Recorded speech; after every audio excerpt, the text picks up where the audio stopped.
RTGS వివిధ శాఖల పనితీరు పురోగతిపై సమీక్ష నిర్వహించిన సీఎం చంద్రబాబు సాంకేతికతలతో ఆన్లైన్ సేవలు మరింత సులభతరం చేయాలని సూచన.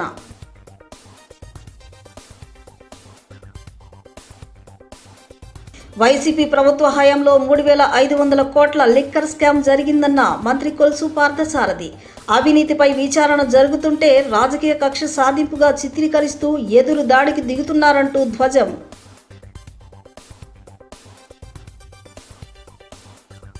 గత ప్రభుత్వంలో బీసీ రిజర్వేషన్లు ఎందుకు తగ్గించారో జగన్ సమాధానం చెప్పాలి. టీడీపీ పశ్చిమ నియోజకవర్గ ఇన్ఛార్జ్ బుద్దా వెంకన్న డిమాండ్.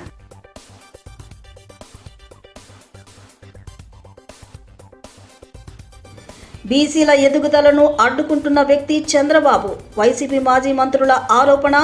బీసీలకు రక్షణ చట్టం తెస్తామని హామీ ఇచ్చి మోసం చేశారంటూ ఆగ్రహం.